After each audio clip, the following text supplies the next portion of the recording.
जो खबरें आ रही हैं वो ये हैं कि जो सेकंड एग्जिट पोल्स आए हैं उससे लग रहा है कि शायद मोदी साहब लूज कर जाएं।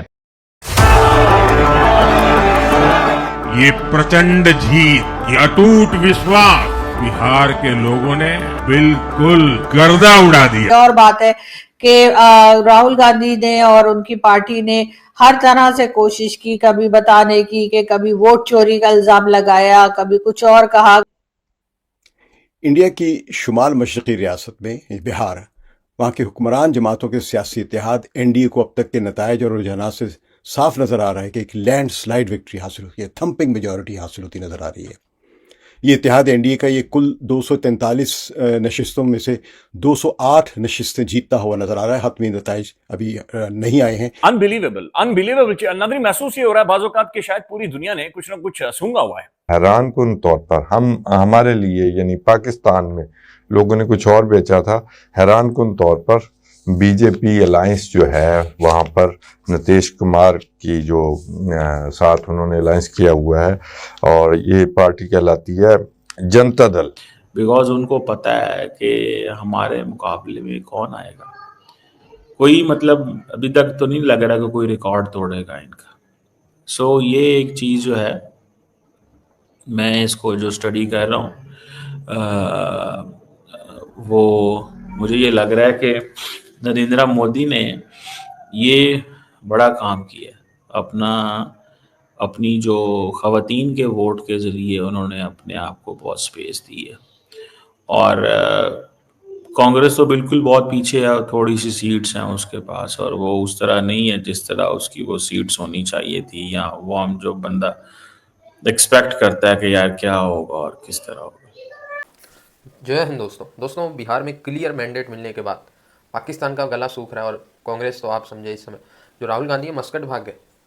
मस्कट यही मिडिल ईस्ट में एक काफ़ी ज़्यादा चर्चित सिटी है, वहाँ पे चले गए छुट्टियाँ मनाने, क्योंकि पूरा इन्होंने एजेंडा जो भी बन सकता था कांग्रेस से, संविधान खतरे में है, आतंकवादी हमले मोदी करवा रहे हैं, पहलगाम मोदी ने करवाया, दिल्ली ब्लास्ट मोदी ने करवाया, ऑपरेशन सिंदूर मोदी ने करवाया बिहार के लिए, राफेल मोदी ने गिरवा दिए बिहार चुनाव के लिए। मतलब सारी चीज़ें जोड़ जाड़ के जो भी भारत में बुरी घटनाएं हुई या जब सरकार ने कुछ अच्छा किया, सबको बिहार चुनाव से जोड़ के पूरी माहौल पाकिस्तान और कांग्रेस और महागठबंधन की तरफ से बनाया गया, कैसे भी करके लेट डाउन किया जाए। पर भाई जनता भी इतनी भी अनएजुकेटेड नहीं है। पिछले 15 सालों में ठीक ठाक काम जो है वो मोदी गवर्नमेंट ने कर दिया और शिक्षित है भारत की जनता, बिहार की जनता। ठीक है, बिहार में अभी इंफ्रास्ट्रक्चर की कमी है, बेसिक इंफ्रास्ट्रक्चर की कमी, पर वो इतने भी पागल नहीं है कि देश की सुरक्षा को कॉम्प्रोमाइज़ करके कांग्रेस को जितवा दें। और रिजल्ट आया और पाकिस्तान में मातम छा गया, और आप रिएक्शन देखेंगे तो खुद ही समझ जाएंगे कि पाकिस्तानियों का क्या हाल हुआ पड़ा है इसमें। लेकिन जो रुझानात बता रहे हैं वो बहुत ही क्लियर, बहुत ही वाज़ेह किस्म की एक अक्सरियत दिखा रहे हैं एनडीए की। हुक्मरान जमातों का इत्तेहाद एनडीए यानी नेशनल डेमोक्रेटिक अलायंस जो है, ये 3 बड़ी जमातों का ग्रुप है, चंद एक छोटी ग्रुप्स में, लेकिन वो बेमानी है। तो इनमें बड़ी जमात एक भारतीय जनता पार्टी बीजेपी, जो मुल्क की एक बड़ी सियासी जमात और कौमी सतह पर उनकी हुकूमत भी है। वज़ीर-ए-आज़म नरेंद्र मोदी उसी जमात के हैसियत से एक वज़ीर आज़म भी है इंडिया के इस वक्त। और दूसरी जमात जो है एनडीए की, जो बिहार में इलेक्शन लड़ी, वो है जनता दल यूनाइटेड, जिसे जेडीयू कहते हैं, और जिसकी क़यादत जो है मौजूदा वज़ीर आला यानी सिटिंग चीफ मिनिस्टर जो है नीतीश कुमार जो है वो कर रहे हैं, और अब फिर से रियासत के वज़ीर आला बनते हुए नज़र आ रहे हैं। इस इत्तेहाद की तीसरी बड़ी जमात लोक जन शक्ति पार्टी है। तो दूसरी तरफ हिज़्ब इख्तिलाफ का जो इत्तेहाद है, जिसका नाम है महागठबंधन MGB भी कहा जा रहा है उसको, तो इसको सिर्फ अब तक के रुझानात से मुताबिक 32 नशिस्तें मिलती नज़र आ रही हैं। शायद 40 तक पहुँचे, अभी हतमी तौर पर कुछ नहीं कहा जा सकता। तो एक लिहाज से ये इस इत्तेहाद की बहुत बड़ी शिकस्त भी है। इस इत्तेहाद में राष्ट्रीय जनता दल है, जिसे RJD कहते हैं, जो सबसे बड़ी जमात है और जिसकी क़यादत जो है ये तेजस्वी यादव कर रहे हैं, और इसके साथ इंडियन नेशनल कांग्रेस है इन्हीं के इत्तेहादी, जो मुल्क की एक पुरानी सियासी जमात है, और चंद कम्युनिस्ट पार्टियां भी इन्हीं के इत्तेहाद में शामिल हैं, जिनको अभी तक कोई एक नशिस्त भी नहीं मिली है। अलबत्ता इंडियन कांग्रेस को कुछ 4 नशिस्तें मिलती नज़र आ रही हैं। तो इससे नज़र आ रहा है कि एनडीए जो है उसको मुकम्मल बढ़तरी और कंप्लीट विक्ट्री मिल चुकी हुई है। तो इस इलेक्शन में ख़ास बातें कुछ है कि उसमें वोट डालने वालों की जो तादाद है, जिसे वोटर टर्नआउट कहते हैं, ये 67% से ज़्यादा था। जो बिहार के तमाम इलेक्शंस की तारीख में सबसे ज़्यादा है। और ख़ास बात यह है कि ख़वातीन ने मर्दों के मुकाबले में ज़्यादा तादाद में वोट डाले हैं, और अब बाज़ अंदाज़ों के मुताबिक शायद उनकी वोट कास्टिंग जो औरतों की वो 71.6% भी हो सकती है। ये हतमी नताइज का मैं इंतज़ार कर रहा हूँ, लेकिन फ़िलहाल की ये जो क्या कह लें कि आदाद शुमार मिले हैं। तो इंडिया का जो आप कह लें कि बहुत ही वाइब्रेंट मीडिया जो है इन इलेक्शंस के भरपूर यानी कह लें कि तज्जिए कर रहा है। बहुत सारे बयानात मिल रहे हैं, एक शोर मचा हुआ है इंडिया में कि क्योंकि नताइज जो है उन्होंने तमाम के तमाम जो प्री पोल जो राय अम्मा के जायज़े थे या एग्ज़िट पोल जो थे उनको गलत साबित कर दिया है। अब तक सब तज्जियाकार यानी ये कह रहे थे कि बड़ा कांटेदार मुकाबला है, बराबर का मुकाबला है, और यही पेशिंग गोइयां कर रहे थे, मगर अब जो नताइज सामने आए हैं वो बिल्कुल वन साइडेड नज़र आ रहे हैं। तो मेरी चंद इंडियन सहाफ़ियों से बात हुई है जिसके नतीजे में इस इलेक्शन के नताइज को समझने के लिए चंद अहम फैक्टर्स का तजज़िया किया है। इनमें से 4-5 बड़े फैक्टर्स हैं, बहुत सारे फैक्टर्स हैं, लेकिन मैं ज़ाहिर है इस तज्जिए में सारे फैक्टर्स को डिस्कस नहीं कर सकता हूँ। इनमें जो 4-5 बड़े फैक्टर्स जो हैं उन पर गौर करना ज़रूरी है।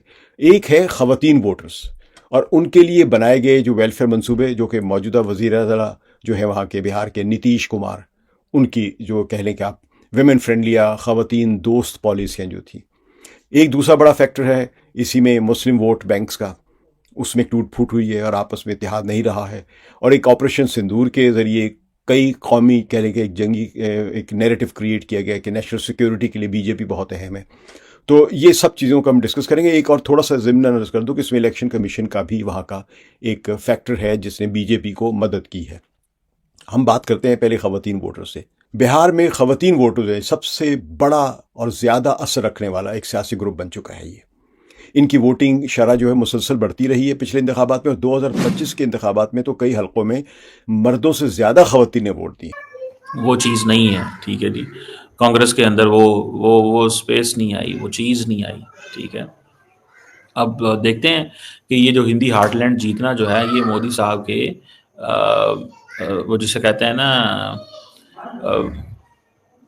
ये एक 2024 में जो हल्का फुल्का मोदी को सेटबैक आया ना, उसमें ये कहा जाता है कि ये सेटबैक मोदी साहब को मतलब ये जो सेटबैक था, अगर ये बिहार हार जाते तो ही वाज गॉन, वो ख़त्म हो जाना था। फिर वो एक होता है, ये फैक्टर बिल्ड होता रहता है, ठीक है ना जी। मोदी साहब का जो अलायंस है वो तकरीबन 48.5% फीमेल वोट लेता है, ठीक है जी। 10% पूरे के पूरे अपोजिशन ब्लॉक से ज़्यादा।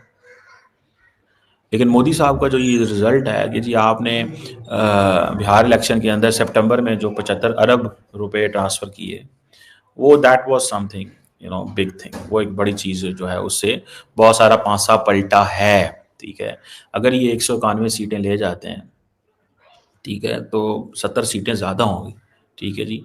और जो पार्लियामेंट्री मेजॉरिटी मोदी साहब ने लूज़ की थी, क्योंकि अब तो वो कोलिशन गवर्नमेंट में है ना, तो मैंने जब बताया कि fifth highest number of law makers यहाँ से जाते हैं, 130 मिलियन की पॉपुलेशन। तो मतलब द पॉइंट इज़ कि ये नरेंद्र मोदी अपनी वो जो साख है या अपना जो वो है सारा कुछ वो बचाने में कामयाब हो चुके हैं। ये आप इसको थोड़ा सा ये ज़हन में रख लेंगे। ही हैज़ सेव्ड एवरीथिंग, वो हर चीज़ सेव कर गए हैं। उनको अब वो कोई ऐसी वो नहीं है, कोई एक होती है ना परेशानी, उनको कोई नहीं है कि